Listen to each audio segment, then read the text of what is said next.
one of the things to give a couple of examples about executive branch encroachment that's fresh in people's minds is the student loan forgiveness initiative from President Biden last year. And setting aside whatever you think of the idea on a substantive ground, it did amount to, in the eyes of many, the executive branch making a decision which had repercussions of several $100 billion, three to 500, depending upon how you count it.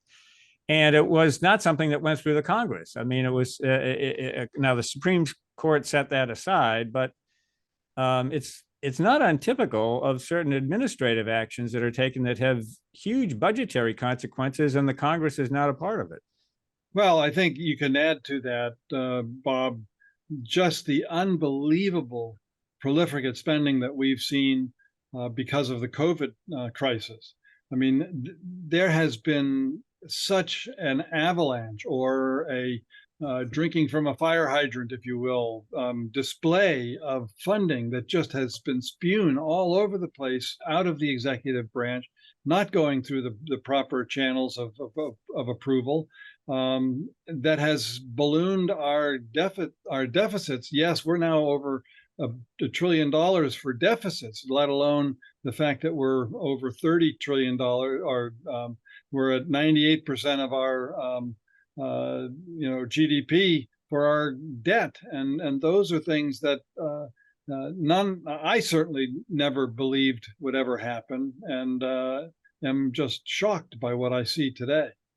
And just one more example, I think, of that I know came to mind was earlier this year, and anybody correct me if I'm wrong on the numbers, but I think that an administrative reinterpretation of food stamps and what the appropriate market basket was and the cost of that, the administration made an adjustment in that, which CBO estimated would add a couple $100 billion to the baseline for that program over 10 years. And it just happens.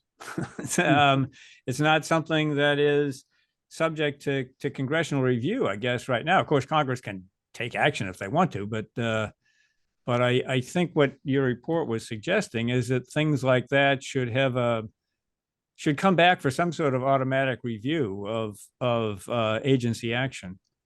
Well, and that would give us a 2-year look at budgetary decision making, as opposed to a 4-year.